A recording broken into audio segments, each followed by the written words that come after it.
Welcome to Data Science, an Introduction. I'm Barton Poulsen, and what we're going to do in this course is we're going to have a brief, accessible, and non-technical overview of the field of data science. Now, some people, when they hear data science, they start thinking things like data and think about piles of equations and numbers, and then to throw on top of that science, and think about people working in their lab, and they start to say, that's not for me. I'm not really a technical person, and that just seems much too techy. Well, here's the important thing to know. While a lot of people get really fired up about the technical aspects of data science, the important thing is that data science is not so much a technical discipline, but creative. And really, that's true. The reason I say that is because in data science, you use tools that come from coding and statistics and from math, but you use those to work creatively with data. The idea is that there's always more than one way to solve a problem or answer a question, or most importantly, to get insight, because the goal, no matter how you go about it, is to get insight from your data. And what makes data science unique compared to so many other things is that you try to listen to all of your data, even when it doesn't fit in easily with your standard approaches and paradigms.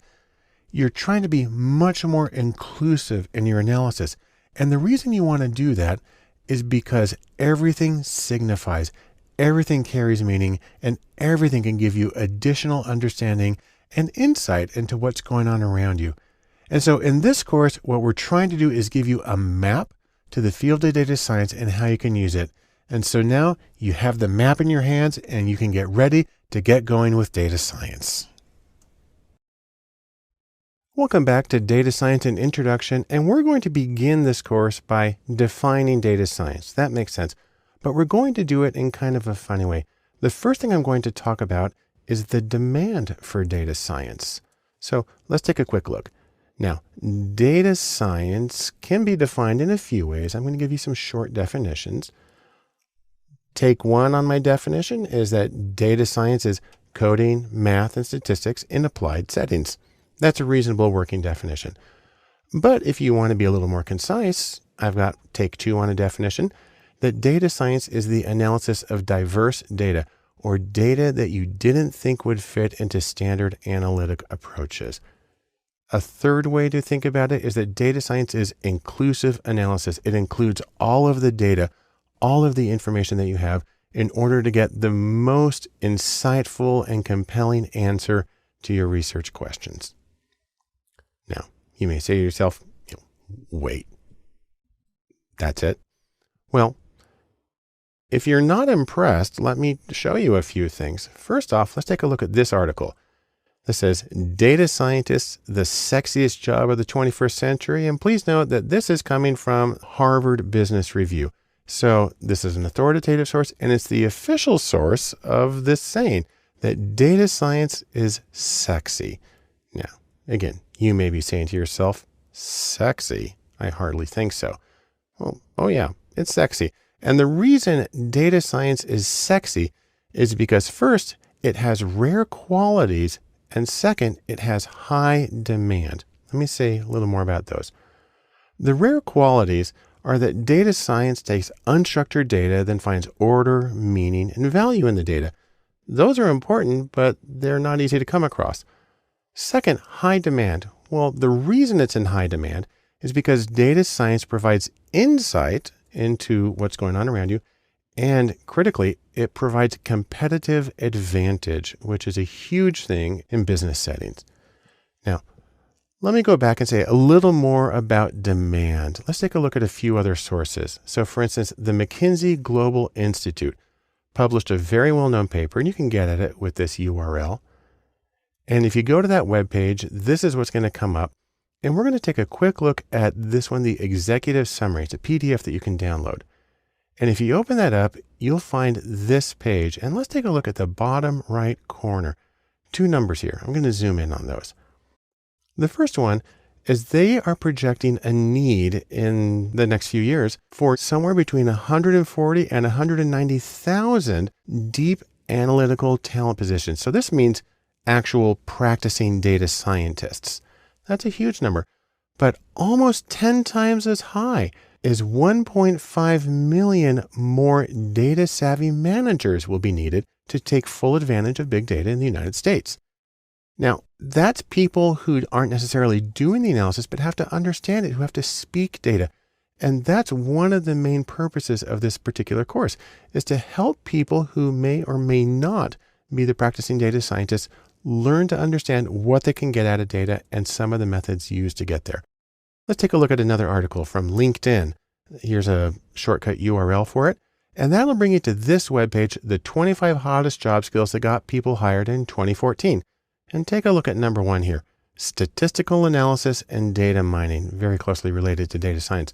And just to be clear, this was number 1 in Australia, in Brazil, in Canada, in France, in India, in the Netherlands, in South Africa, in the United Arab Emirates, in the United Kingdom, everywhere. And if you need a little more, let's take a look at Glassdoor, which published an article this year, 2016, and it's about the 25 best jobs in America. And look at number 1 right here. It's data scientist. And we can zoom in on this information. It says there's going to be 1,700 job openings with a median base salary of over $116,000 and fabulous career opportunities and job scores. So if you want to take all of this together, the conclusion you can reach is that data science pays. And I can show you a little more about that. So for instance, here's a list of the top 10 highest paying salaries that I got from US News. We have physicians or doctors, dentists, and lawyers, and so on. Now, if we add data scientists to this list using data from O'Reilly.com, we have to push things around the side, and it goes in third with an average total salary, not the base that we had in the other one, but the total compensation of about $144,000 a year. That's extraordinary. So, in sum, what do we get from all of this? First off, we learn that there is a very high demand for data science. Second, we learned that there's a critical need for both specialists, those are the sort of practicing data scientists, and for generalists, people who speak the language and know what can be done. And of course, there's excellent pay. And altogether, this makes data science a compelling career alternative and a way of making you better at whatever you're doing. Back here in data science, we're going to continue our attempt to define data science by looking at something that's really well known in the field, the data science Venn diagram. Now, if you want to, you can think of this in terms of what are the ingredients of data science. Well, we're going to first say thanks to Drew Conway, the guy who came up with this. And if you want to see the original article, you can go to this address. But what Drew said is that data science is made of 3 things, and we can put them as overlapping circles because it's the intersection that's important. Here on the top left is coding or computer programming, or as he calls it, hacking. On the top right is stats, or stats in mathematics, or quantitative abilities in general. And on the bottom is domain expertise, or intimate familiarity with a particular field of practice, business or health or education or something like that. And the intersection here in the middle, that is data science. So it's the combination of coding and statistics in math and domain knowledge. Now let's say a little more about coding. The reason coding is important is because it helps you gather and prepare the data, because a lot of the data comes from novel sources and is not necessarily ready for you to gather, and it can be in very unusual formats. And so coding is important because it can require some real creativity to get the data from these sources to put it into your analysis. Now, a few kinds of coding that are important. For instance, there's statistical coding. A couple of major languages in this are R and Python, 2 open source free programming languages. R specifically for data, Python's general purpose, but well adapted to data. The ability to work with databases is important too. The most common language there is SQL, usually pronounced SQL, which stands for Structured Query Language, because that's where the data is. Also, there's the command line interface, or if you're on a Mac, people just call it the terminal. The most common language there is Bash, which actually stands for Born Again Shell.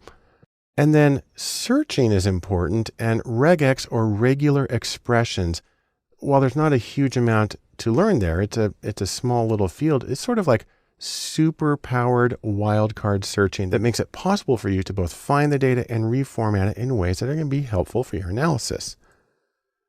Now let's say a few things about the math. You're going to need things like a little bit of probability, some algebra, of course, regression, very common statistical procedure. Those things are important. And the reason you need the math is because that's going to help you choose the appropriate procedures to answer the question with the data that you have. And probably even more importantly, it's going to help you diagnose problems when things don't go as expected. And given that you're trying to do new things with new data in new ways, you're probably going to come across problems. And so the ability to understand the mechanics of what's going on is going to give you a big advantage. And the third element of the data science Venn diagram is some sort of domain expertise. Think of it as expertise in the field that you're in. Business settings are common. You need to know about the goals of that field, the methods that are used, the constraints that people come across. And it's important because whatever your results are, you need to be able to implement them well.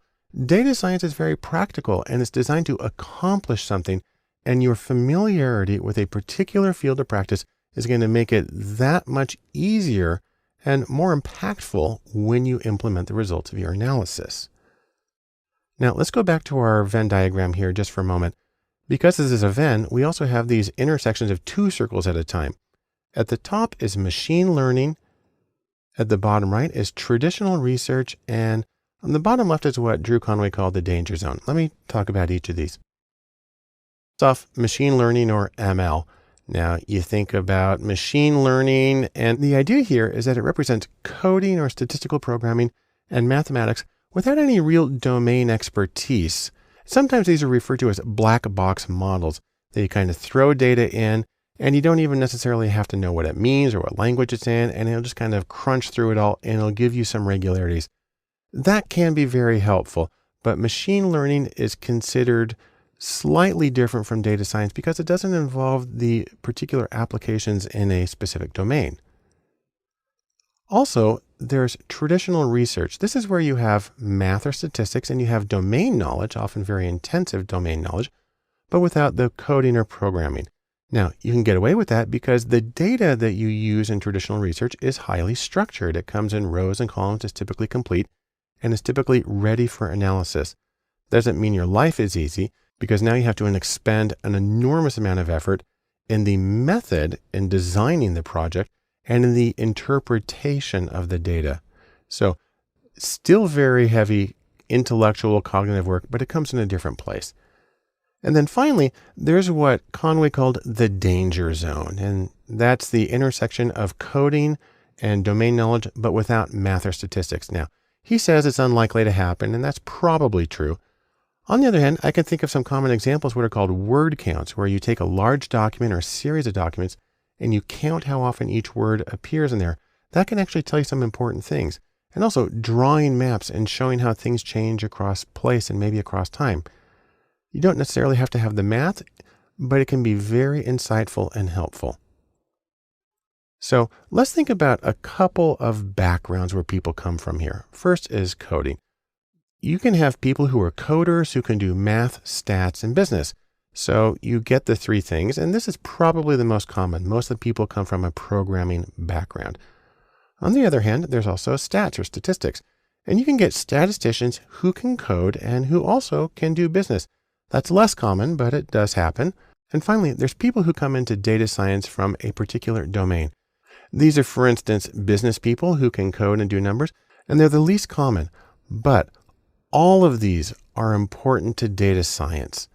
And so in sum, here's what we can take away. First, several fields make up data science. Second, diverse skills and backgrounds are important and they're needed in data science. And third, there are many roles involved because there's a lot of different things that need to happen. We'll say more about that in our next movie. The next step in our data science introduction and our definition of data science is to talk about the data science pathway. So I like to think of this as when you're working on a major project, you got to do one step at a time to get from here to there.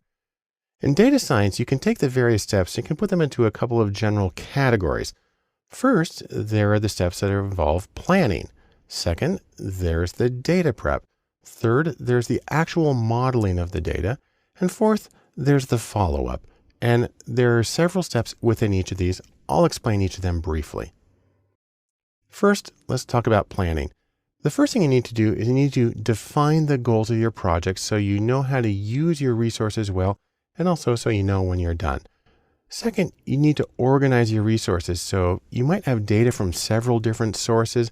You might have different software packages. You might have different people, which gets us to the third one. You need to coordinate the people so they can work together productively. If you're doing a handoff, it needs to be clear who's going to do what and how their work is going to go together. And then, really to state the obvious, you need to schedule the project so things can move along smoothly and you can finish in a reasonable amount of time. Next is the data prep, where you're taking like food prep and getting the raw ingredients ready. First, of course, is you need to get the data, and it can come from many different sources and be in many different formats. You need to clean the data, and the sad thing is this tends to be a very large part of any data science project, and that's because you're bringing in unusual data from a lot of different places. You also want to explore the data. That is, really see what it looks like, how many people are in each group, what the shape of the distributions are like, what's associated with what. And you may need to refine the data, and that means choosing variables to include, choosing cases to include or exclude, making any transformations to the data you need to do. And of course, these steps kind of can bounce back and forth from one to the other. The third group is modeling or statistical modeling. This is where you actually want to create the statistical model. So for instance, you might do a regression analysis or you might do a neural network. But whatever you do, once you create your model, you have to validate the model. You might do that with holdout validation. You might do it really with a very small replication if you can. You also need to evaluate the model. So once you know that the model is accurate, what does it actually mean and how much does it tell you? And then finally, you need to refine the model. So for instance, there may be variables you want to throw out. There may be additional ones you want to include. You may want to, again, transform some of the data. You may want to get it so it's easier to interpret and apply. And that gets us to the last part of the data science pathway, and that's follow-up. And once you've created your model, you need to present the model because it's usually work that's being done for a client. Could be in-house, could be a third party, but you need to take the insights that you got and share them in a meaningful way with other people. You also need to deploy the model. It's usually being done in order to accomplish something. So for instance, if you're working with an e-commerce site, you may be developing a recommendation engine that says people who bought this and this might buy this. You need to actually stick it on the website and see if it works the way you expected it to. Then you need to revisit the model because a lot of times the data that you worked on is not necessarily all of the data, and things can change when you get out in the real world, or things just change over time. And so you have to see how well your model is working.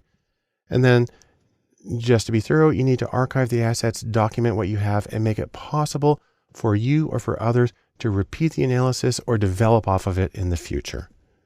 So those are the general steps of what I consider the data science pathway. And in sum, what we get from this is three things. First, data science isn't just a technical field. It's not just coding. Things like planning and presenting and implementing are just as important. Also, contextual skills, knowing how it works in a particular field, knowing how it will be implemented, those skills matter as well. And then, as you got from this whole thing, there's a lot of things to do, and if you go one step at a time, there'll be less backtracking, and you'll ultimately be more productive in your data science projects. We'll continue our definition of data science by looking at the roles that are involved in data science, the way that different people can contribute to it. That's because it tends to be a collaborative thing, and it's nice to be able to say that we're all together, working together towards a single goal. So let's talk about some of the roles involved in data science and how they contribute to the projects. First off, let's take a look at engineers. These are people who focus on the back-end hardware, for instance, the servers and the software that runs them. This is what makes data science possible, and it includes people like developers, software developers, or database administrators, and they provide the foundation for the rest of the work. Next, you can also have people who are big data specialists. These are people who focus on computer science and mathematics, and they may do machine learning algorithms as a way of processing very large amounts of data. And they often create what are called data products. So a thing that tells you what restaurant to go to, or that says you might know these friends, or provides ways of linking up photos. Those are data products, and those often involve a huge amount of very technical work behind them. There are also researchers. These are people who focus on domain-specific research. So for instance, physics or genetics or whatever. And these people tend to have very strong statistics, and they can use some of the procedures and some of the data that comes from the other people, like the big data researchers, but they focus on these specific questions. Also, in the data science realm, you'll find analysts. These are people who focus on the day-to-day tasks of running a business. So for instance, they might do web analytics like Google Analytics, or they might pull data from a SQL database. And this information is very important and good for business. And so analysts are key to the day-to-day functioning of business, but they may not exactly be data science proper, because most of the data they're working with is going to be pretty structured. Nevertheless, they play a critical role in business in general. And then, speaking of business, you have the actual business people, the men and women who organize and run businesses. These people need to be able to frame business relevant questions that can be answered with the data. Also, the business person manages the project and the efforts and the resources of others. And while they may not actually be doing the coding, they must speak data. They must know how the data works, what it can answer, and how to implement it. You can also have entrepreneurs. So you might have, for instance, a data startup. They're starting their own little social network or their own little web search platform. An entrepreneur needs data and business skills, and truthfully, they have to be creative at every step along the way, usually because they're doing it all themselves at a smaller scale. Then we have in data science something known as the full stack unicorn. And this is a person who can do everything at an expert level. And they're called a unicorn because truthfully, they may not actually exist. I'll have more to say about that later. But for right now, we can sum up what we got out of this video by three things. Number one, data science is diverse. There's a lot of different people who go into it, and they have different goals for their work, and they bring in different skills and different experiences and different approaches. Also, they tend to work in very different contexts.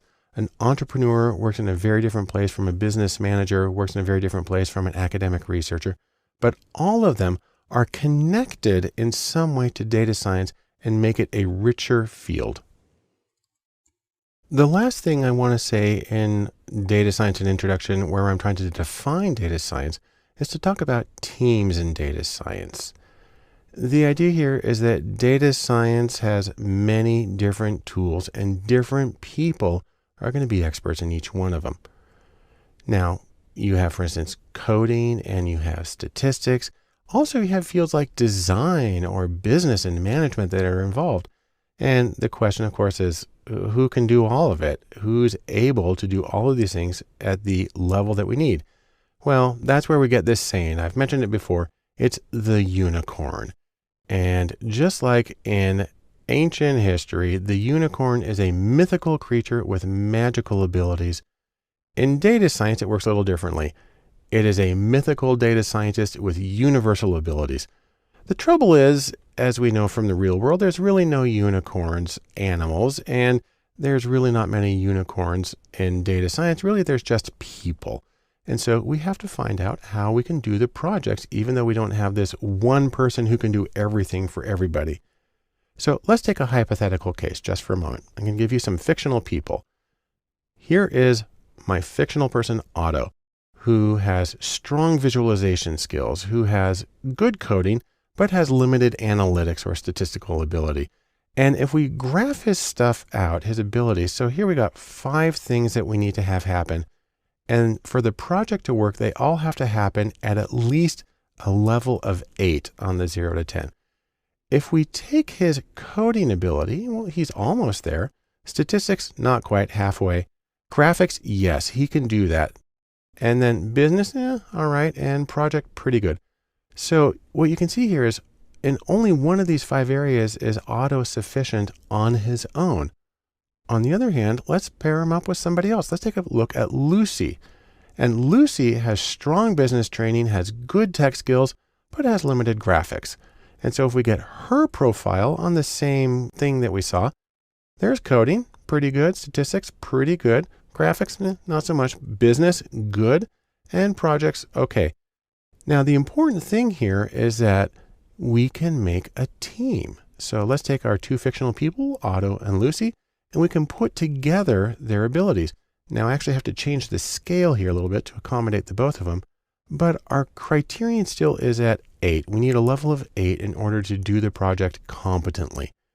And if we combine them, oh look, coding's now past 8. Statistics is past 8. Graphics is way past. Business, way past. And then the projects, there too. And so when we combine their skills, we are able to get the level that we need for everything. Or to put it another way, we have now created a unicorn by team. And that makes it possible to do the data science project. So in sum, you usually can't do data science on your own. That's a very rare individual. Or more specifically, people need people. And in data science, you have the opportunity to take several people and make collective unicorns so you can get the insight that you need in your project and you can get the things done that you want. In order to get a better understanding of data science, it can be helpful to look at contrasts between data science and other fields. Probably the most informative is with big data, because these 2 terms are actually often confused. It makes me think of situations where you have 2 things that are very similar, but not the same, like we have here in the Piazza San Carlo in Turin, Italy. Part of the problem stems from the fact that data science and big data both have Venn diagrams associated with them. So for instance, Venn number 1 for data science is something we've seen already. We have 3 circles. And we have coding, and we have math, and we have some domain expertise that put together get data science. On the other hand, Venn diagram number 2 is for big data. It also has 3 circles, and we have the high volume of data, the rapid velocity of data, and the extreme variety of data. Take those 3 V's together, you get big data. Now, we can also combine these 2 if we want in a third Venn diagram we call big data and data science. This time it's just 2 circles with big data on the left and data science on the right. And the intersection there in the middle is big data science, which actually is a real term. But if you want to do a compare and contrast, it kind of helps to look at how you can have one without the other. So let's start by looking at big data without data science. So these are situations where you may have the volume or velocity of variety data, but don't need all the tools of data science. So we're just looking at the left side of the equation right now. Now, truthfully, this only works if you have big data without all 3 V's. Some say you have to have the volume, velocity, and variety for it to count as big data. I basically say anything that doesn't fit into a standard machine is probably big data. I can think of a couple of examples here of things that might count as big data, but maybe don't count as data science. Machine learning, where you can have very large data sets and probably very complex, doesn't require much domain expertise, so that may not be data science. Word counts, where you have an enormous amount of data, and it's actually a pretty simple analysis. Again, doesn't require much sophistication in terms of quantitative skills or even domain expertise. So maybe not data science. On the other hand, to do any of these, you're going to need to have at least 2 skills. You're going to need to have the coding, and you will probably have to have some sort of quantitative skills as well. So how about data science without big data? That's the right side of this diagram. Well, to make that happen, you're probably talking about data with just one of the three V's from big data. So either volume or velocity or variety, but singly. So for instance, genetics data, you have a huge amount of data and it comes in a very set structure and it tends to come in at once. So you got a lot of volume and it's a very challenging thing to work with. You have to use data science, but it may or may not count as big data. Similarly, streaming sensor data, where you have data coming in very quickly, but you're not necessarily saving it. You're just looking at these windows in it. That's a lot of velocity and it's difficult to deal with. It takes data science, the full skill set, but it may not require big data per se. Or facial recognition, where you have enormous variety in the data because you're getting photos or videos that are coming in. Again, very difficult to deal with, requires a lot of ingenuity and creativity, may or may not count as big data depending on how much of a stickler you are about definitions. Now, if you want to combine the two, we can talk about big data science. And in that case, we're looking right here at the middle. This is a situation where you have volume and velocity and variety in your data. And truthfully, if you have the three of those, you are going to need the full data science skill set. You're going to need coding and statistics and math, and you're going to have domain expertise, primarily because of the variety you're dealing with. But taken all together, you do have to have all of it. So in sum, here's what we get. Big data is not identical to data science. Now there's common ground. And a lot of people who are good at big data are good at data science and vice versa, but they are conceptually distinct. On the other hand, there is the shared middle ground of big data science that unifies the two separate fields. Another important contrast you can make in trying to understand data science is to compare it with coding or computer programming. Now, this is where you're trying to work with a machine and you're trying to talk to that machine to get it to do things. In one sense, you can think of coding as just giving task instructions, how to do something, and it's a lot like a recipe when you're cooking. You get some sort of user input or other input, and then maybe you have if-then logic and you get output from it. To take an extremely simple example, if you're programming in Python version 2, you write print and then in quotes, hello world, and that will put the words hello world on the screen. So you gave it some instructions and it gave you some output. Very simple programming. Now, coding and data gets a little more complicated. So for instance, there's word counts where you take a book or a whole collection of books, you take the words and you count how many there are in there. Now, this is a conceptually simple task, and domain expertise and really math and statistics are not vital, but to make valid inferences and generalizations in the face of variability and uncertainty in the data, you need statistics. And by extension, you need data science. It might help to compare the two by looking at the tools of the respective trades. So for instance, there are tools for coding or generic computer programming, and there are tools that are specific to data science. So what I have right here is a list from the IEEE of the top 10 programming languages in 2015. And it starts at Java and C and goes down to Shell.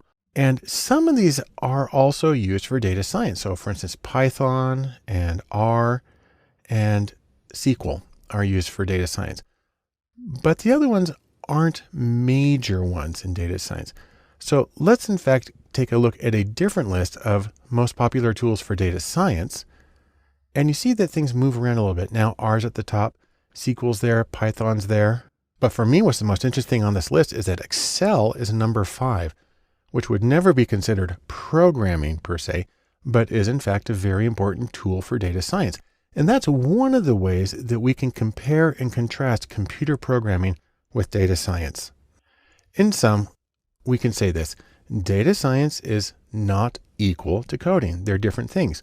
On the other hand, they share some of the tools and they share some practices, specifically when coding for data.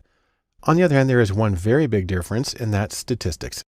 Statistical ability is one of the major separators between general purpose programming and data science programming.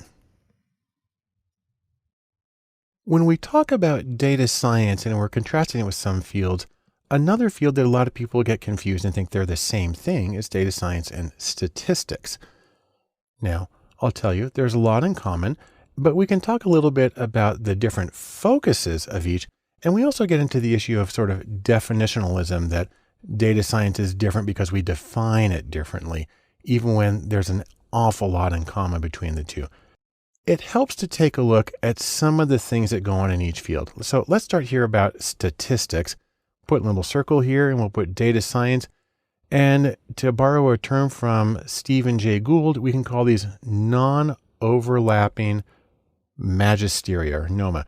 So you think of them as separate fields that are sovereign unto themselves with nothing to do with each other. But that doesn't seem right.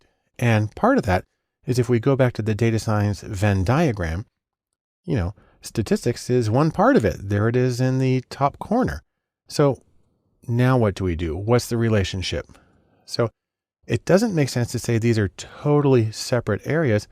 Maybe data science and statistics, because they share procedures, maybe data science is a subset or a specialty of statistics, more like this. But if data science were just a subset or specialty within statistics, then it would follow that all data scientists would first be statisticians. And interestingly, that's just not so. Say, for instance, we take a look at the data science stars, the superstars in the field. We go to a rather intimidating article. It's called The World's 7 Most Powerful Data Scientists from Forbes.com. And you can see the article if you go to this URL. There's actually more than 7 people on the list because sometimes he brings them up in pairs, but let's check their degrees, see what their academic training is in. If we take all the people on this list, we have 5 degrees in computer science, 3 in math, 2 in engineering, and 1 each in biology, economics, law, speech pathology, and 1 in statistics. And so that tells us, of course, that these major people in data science are not trained as statisticians. Only one of them has formal training in that.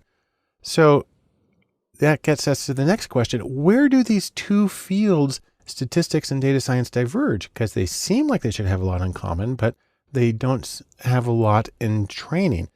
And specifically, we can look at the training. Most data scientists are not trained formally as statisticians.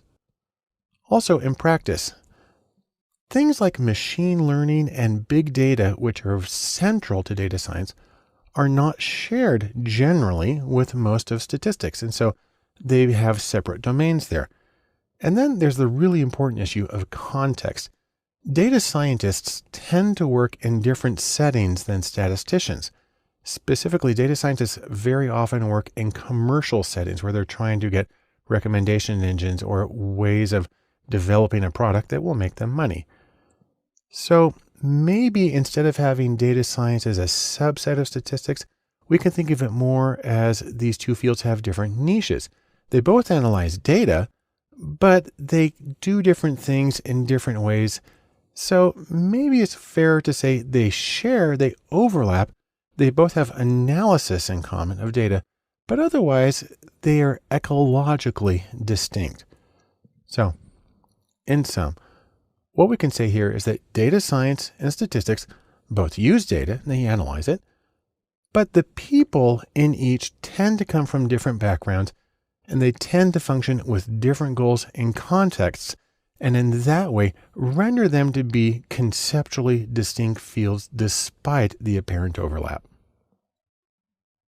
As we work to get a grasp on data science, there's one more contrast I want to make explicitly, and that's between data science and business intelligence, or BI. The idea here is that business intelligence is data in real life. It's very, very applied stuff. The purpose of BI is to get data on internal operations, on market competitors, and so on, and make justifiable decisions as opposed to just sitting in the bar and doing whatever comes to your mind. Now, data science is involved with this, except, really there's no coding in BI. There's using apps that already exist. And the statistics in business intelligence tend to be very simple. They tend to be counts and percentages and ratios. And so it's simple. The light bulb is simple. It just does its one job. There's nothing super sophisticated there. Instead, the focus in business intelligence is on domain expertise and on really useful direct utility. It's simple, it's effective, and it provides insight. Now, one of the main associations with business intelligence is what are called dashboards or data dashboards. They look like this. It's a collection of charts and tables that go together to give you a very quick overview of what's going on in your business. And while a lot of data scientists may, let's say, look down their nose upon dashboards, I'll say this. Most of them are very well designed, and you can learn a huge amount about user interaction and the accessibility of information from dashboards. So really, where does data science come into this? What's the connection between data science and business intelligence? Well, data science can be useful to BI in terms of setting it up, identifying data sources, and creating or setting up the framework for something like a dashboard or a business intelligence system. Also, data science can be used to extend it. Data science can help get past the easy questions and the easy data to get the questions that are actually most useful to you, even if they require really sometimes data that's hard to wrangle and work with. And also there's an interesting interaction here that goes the other way. Data science practitioners can learn a lot about design from good business intelligence applications. So I strongly encourage anybody in data science to look at them carefully and see what they can learn. In sum, business intelligence or BI is very goal-oriented. Data science perhaps prepares the data and sets up the form for business intelligence, but also data science can learn a lot about usability and accessibility from business intelligence. And so it's always worth taking a close look. Data science has a lot of really wonderful things about it, but it is important to consider some ethical issues. And I'll specifically call this do no harm in your data science projects.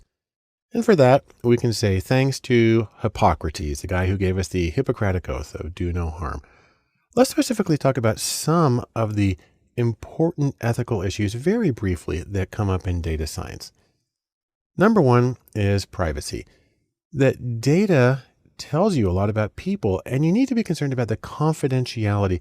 If you have private information about people, their names, their social security numbers, their addresses, their credit scores, their health, that's private, that's confidential, and you shouldn't share that information unless they specifically gave you permission.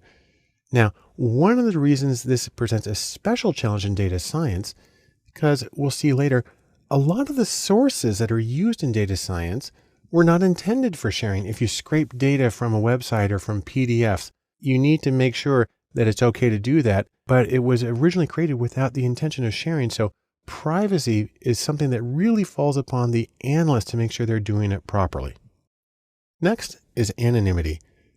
One of the interesting things we find is that it's really not hard to identify people in data. If you have a little bit of GPS data and you know where a person was at 4 different points in time, you have about a 95% chance of knowing exactly who they are. You look at things like HIPAA, that's the Health Insurance Portability and Accountability Act. Before HIPAA, it was really easy to identify people from medical records. Since then, it has become much more difficult to identify people uniquely. That's an important thing for really people's well-being. And then also proprietary data. If you're working for a client, a company, and they give you their own data, that data may have identifiers. You may know who the people are and they're not anonymous anymore. So anonymity may or may not be there. Major efforts to make data anonymous. But really the primary thing is that even if you do know who they are, that you still maintain the privacy and confidentiality of the data. Next, there's the issue about copyright, where people try to lock down information. Now, just because something is on the web doesn't mean that you're allowed to use it. Scraping data from websites is a very common and a useful way of getting data for projects. You can get data from web pages, from PDFs, from images, from audio, from really a huge number of things. But again, the assumption that because it's on the web, it's okay to use it is not true. You always need to check copyright and make sure that it's acceptable for you to access that particular data. Next in our very ominous picture is data security. And the idea here is that when you go through all the effort to gather data, to clean it up and prepare for an analysis, you've created something that's very valuable to a lot of people. And you have to be concerned about hackers trying to come in and steal the data, especially if the data is not anonymous and it has identifiers in it. And so there is an additional burden placed on the analyst to ensure to the best of their ability that the data is safe and cannot be broken into and stolen. And that can include very simple things like a person who was on the project but is no longer, but took the data on a flash drive. You have to find ways to make sure that that can't happen as well. There's a lot of possibilities. It's tricky, but it's something that you have to consider thoroughly.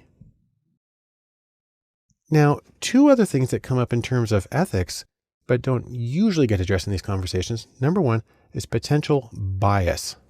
The idea here is that the algorithms or the formulas that are used in data science are only as neutral and bias-free as the rules and the data that they get. And so the idea here is that if you have rules that address something that is associated with, for instance, gender or age or race or economic standing, you might unintentionally be building in those factors, which, say, for instance, for Title IX, you're not supposed to. You might be building those into the system without being aware of it. And an algorithm has this sheen of objectivity, and people can say they can place confidence in it without realizing that it's replicating some of the prejudices that may happen in real life. Another issue is overconfidence. And the idea here is that analyses are limited simplifications. They have to be. That's just what they are. And because of this, you still need humans in the loop to help interpret and apply this. The problem is when people run an algorithm, they get out a number, say to 10 decimal places, and they say, this must be true, and treat it as written in stone, absolutely unshakable truth. When in fact, if the data were biased going in, if the algorithms were incomplete, if the sampling was not representative, you can have enormous problems and go down the wrong path with too much confidence in your own analyses. So once again, humility is in order when doing data science work. In sum, data science has enormous potential, but it also has significant risks involved in the projects. Part of the problem is that analyses can't be neutral, that you have to look at how the algorithms are associated with the preferences, prejudices, and biases of the people who made them. And what that means is that no matter what, good judgment is always vital to the quality and success of a data science project. Data science is a field that is strongly associated with its methods or procedures. In this section of videos, we're going to provide a brief overview of the methods that are used in data science. Now, just as a quick warning, in this section, things can get kind of technical, and that can cause some people to sort of freak out. But this course is a non-technical overview. The technical hands-on stuff is in the other courses. And it's really important to remember that tech is simply the means to doing data science. Insight, or the ability to find meaning in your data, that's the goal. Tech only helps you get there. And so we want to focus primarily on insight and the tools and the tech as they serve to further that goal. Now, there's a few general categories we're going to talk about, again, with an overview for each of these. The first one is sourcing or data sourcing, and that is how to get the data that goes into data science, the raw materials that you need. The second is coding. That again is computer programming that can be used to obtain and manipulate and analyze the data.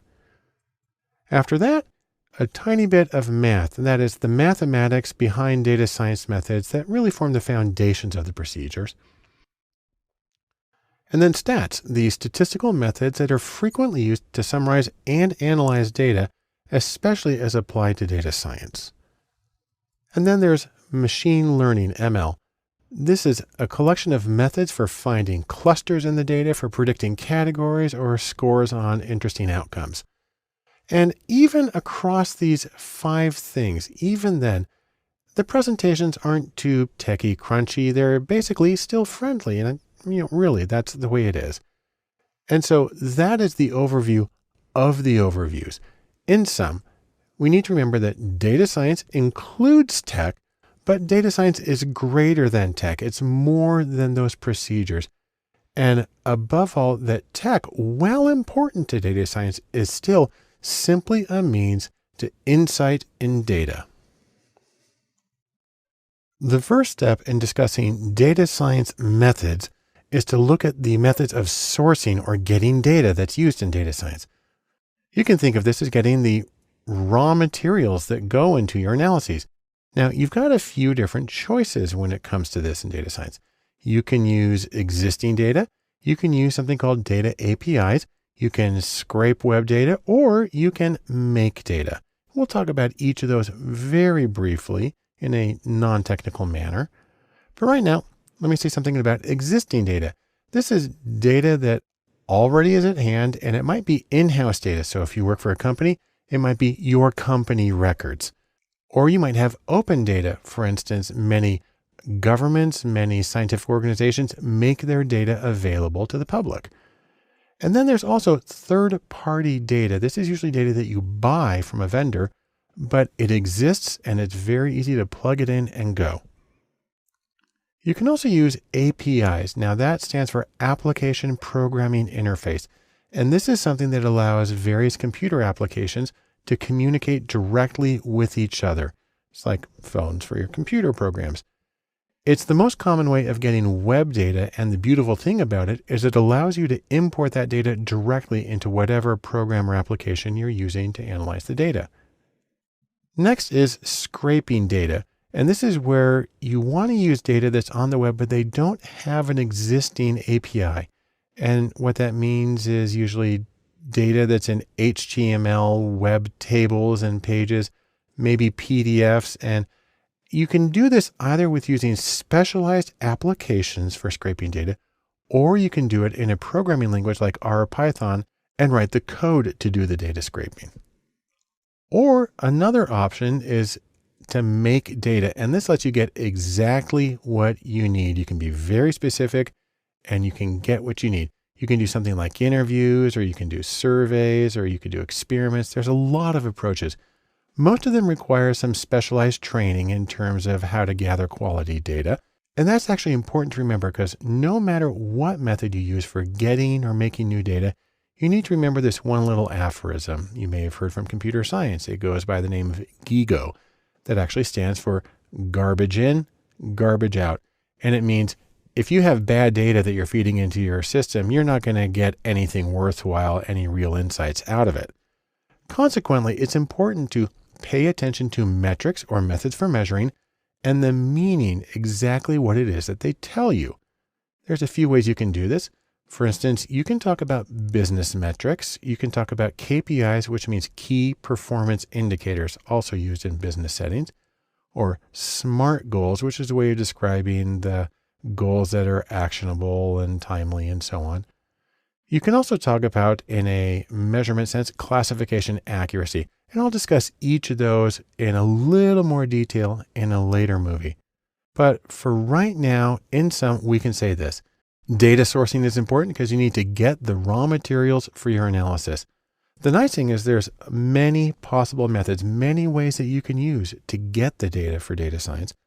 But no matter what you do, it's important to check the quality and the meaning of the data so you can get the most insight possible out of your project. The next step we need to talk about in data science methods is coding, and I'm going to give you a very brief non-technical overview of coding in data science. The idea here is that you're going to get in there and you are going to be king of the jungle, master of your domain, and make the data jump when you need it to jump. Now, if you remember when we talked about the data science Venn diagram at the beginning, coding's up here on the top left. And while we often think about sort of people typing lines of code, which is very frequent, it's more important to remember when we talk about coding or just computers in general, what we're really talking about here is any technology that lets you manipulate the data in the ways you need to perform the procedures you need to get the insight that you want out of your data. Now, there are three very general categories that we'll be discussing here on Data Lab. The first is apps. These are specialized applications or programs for working with data. The second is data, or specifically data formats. There are special formats for web data. I'll mention those in a moment. And then code. There are programming languages that give you full control over what the computer does and how you interact with the data. Let's take a look at each one very briefly. In terms of apps, there are spreadsheets like Excel or Google Sheets. These are the fundamental data tools of probably the majority of the world. There are specialized applications like Tableau for data visualization, or SPSS, a very common statistical package in the social sciences and in business. And one of my favorite, JASP, which is a free open source analog of SPSS, which actually I think is a lot easier to use and replicate research with. And there are tons of other choices. Now, in terms of web data, it's helpful to be familiar with things like HTML and XML and JSON and other formats that are used to encapsulate data on the web, because those are the things that you're going to have to be programming about to interact with when you get your data. And then there are actual coding languages. R is probably the most common, along with Python, a general purpose language, but it's been well adapted for data use. There's SQL, the structured query language for databases, and very basic languages like C and C++ and Java, which are used more in the back end of data science. And then there's Bash, the most common command line interface, and regular expressions. And we'll talk about all of these in other courses here at Data Lab.